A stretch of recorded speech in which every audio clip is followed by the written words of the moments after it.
Tonight, national news on the U.S. border with Mexico reports that it's going to take something dramatic to prevent President Trump from shutting down the U.S. border with Mexico.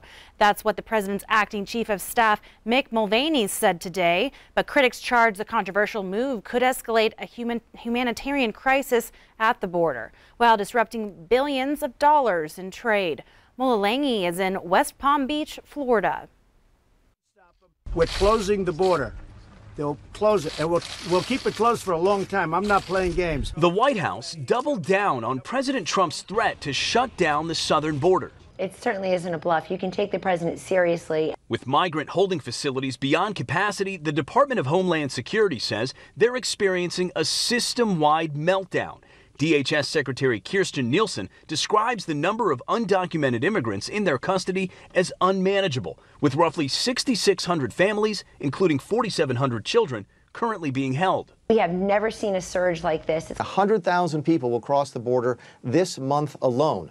That is a crisis. In addition to the humanitarian impact, there's potential for an economic one. More than $550 billion of goods are traded between Mexico and the U.S. each year. When the president says he's going to close the border, that is a totally unrealistic boast on his part. On Saturday, the Trump administration announced they will cut off U.S. aid to El Salvador, Guatemala, and Honduras, the so-called Northern Triangle in Central America, where the majority of migrants crossing the southern border originate. And if we're going to give these countries hundreds of millions of dollars, we would like them to do more. That, Jake, I would respectfully submit to you, is not an unreasonable position. Democrats disagree. What we need to do is focus on what's happening in Central America. People are desperately coming to the United States. The president's cutting off aid to these countries will not solve that problem.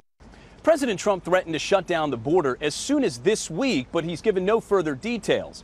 He is expected to travel to California on Friday, a trip that will include a stop in the border town of Calexico. Now, the White House has not billed this as an immigration-themed trip, but all things considered, the president is expected to raise the issue in some capacity. Mulalangi, CBS News, West Palm Beach, Florida. Turning now to former Vice President Joe Biden, he says he doesn't believe he's ever acted inappropriately with a woman, but if he did, it wasn't intentional. CBS's Tony DeCopel reports. Lucy Flores was a member of the Nevada legislature when she ran for lieutenant governor in 2014. Then Vice President Joe Biden visited the state for a pre-election rally. Flores says he approached her as she prepared to go on stage. Out of nowhere, I feel Joe Biden put his hands on my shoulders, get up very close to me from behind, lean in, smell my hair, and then plant a slow kiss on the top of my head. In an article in New York Magazine, Flores wrote that the incident made her feel uneasy, gross, and confused. On Sunday, Biden released a statement that read in part, "In my many years on the campaign trail and in public life, I have offered countless handshakes, hugs, expressions of affection, support, and comfort, and not once, never did I believe I acted inappropriately." White House advisor Kellyanne Conway noted that the allegation came from a fellow Democrat. I think Joe Biden has a big problem here because he calls it affection and handshakes. His party calls it completely inappropriate. Biden is said to be weighing a run for the White House, and Flores knows some will question why she waited until now to tell her story. But she says that's the point. It does not belong in any kind of a professional setting, much less in politics, and that is something that we should consider when we are talking about the background of a person who is considering running for president. Biden is expected to announce a decision on 2020 in the coming weeks. Tony DeCopel, CBS News, New York. Now, Senators Bernie Sanders and Amy Klobuchar, two Democrats now running for president, both said on Sunday that they see no reason to doubt what Flores is saying about Biden. They added that it's up to him and the voters to make a judgment about it. If you were heading westbound on the I-90 leaving Lockwood earlier today, you may have had to pump the brakes for a bit. A Billings man towing a trailer crashed on the Yellowstone Bridge on I-90 in Billings this afternoon. The crash slowed westbound traffic around 2:15 p.m. A Toyota 4Runner was pulling a trailer carrying another vehicle and a dirt bike.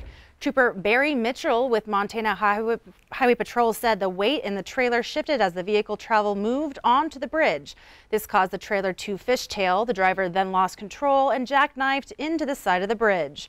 Westbound traffic was backed up from the bridge past exit 452 for about a half an hour.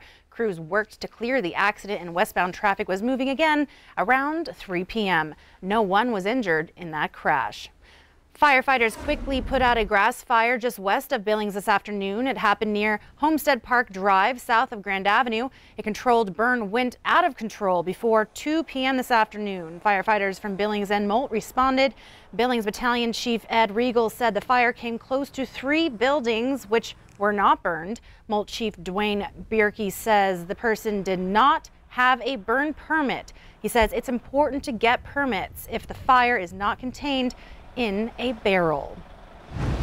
Well, join here now with Rob Griggs. Fire outside, a little traffic, but that's not stopping the nice spring weather. It's not, and it's such a good reminder that once the snow clears, the grass at least is flammable, and people are going to want to get out and burn. People are also going to want to get out with a camera and take some pictures, like my friend Dave and Bonnie Sauceda out of Powell, Wyoming. They snapped a couple good ones for me today. Thanks, you guys. This is the Shoshone National Forest, looking along the Shoshone River there. Toward Yellowstone Park, and this is Elk Creek in the same area. So snow is starting to clear up, but you know, still got some great pictures and some great drives. You can see across the United States, the Pacific Northwest picking up a little bit of weather, as is areas like New Mexico, North Texas, and just off the Gulf Coast out through northern Florida. But I wanted to show you here, Zoe, that across the United States in the west, there is some drought concern right now. California's cleared up nicely. Some drought concern already for parts of New Mexico, but as far as we're concerned in Montana and Wyoming, it's tapering off, and we hope it stays that way, but we've got a long ways to go this year. We'll give you the April Fool's Day and work week forecast in just a moment. Zoe? Thanks, Rob. Well, if you're taking a flight out of Bozeman anytime soon, this new program may apply to you. Agents from U.S. Global Customs and Border Protections will soon be holding enrollment sessions at Bozeman Yellowstone International Airport. They're called a program. Global Entry is what it's called, and it's geared to help low-risk international travelers beat the security lines for an application fee of $100. CBP officials will be at Bozeman Airport on April 25th, May 2nd, May 9th, and May 16th. Airport Director Brian Springer says Global Entry is similar to the traditional pre-check program, but goes a little bit further. Global Entry is really a program that's kind of similar to pre-check, but it's for customs and border protection. So it expedites getting through customs at airports on the return from international flights.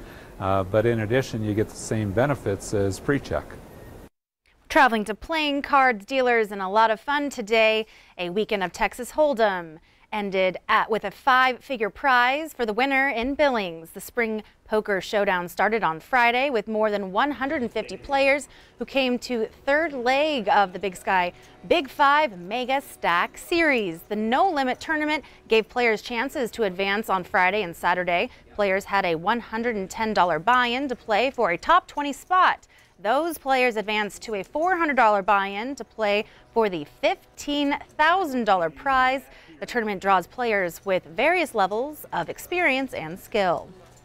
We've seen a lot of serious poker players that mainly come in these buy-ins, but there's also a handful of people that are just completely recreational here to have fun too. The tournament's all No Limit Texas Hold'em. You can learn Texas Hold'em in 5 minutes, but it'll take a lifetime to master. The competition factor, they want to win, they want to be the one holding that trophy, they want their picture taken at the end of the tournament. So it's mainly that, like I said, the competition factor. Now, the next competition in the Big Sky Big 5 Mega Stack Series is the Montana-Dakota State Poker Championship in Billings next month. As the temperature continues to change, one of Billings' famous institutions opens up for another delicious season, officially marking that spring is here. Softy's Ice Cream Stand is now officially open for the spring and summer season. Open 7 days a week, the stand is located on the corner of 24th Street West and Broadwater. Softy's reopens for business, bringing back the delightful tradition of snagging a tasty treat as the temperatures continue to rise.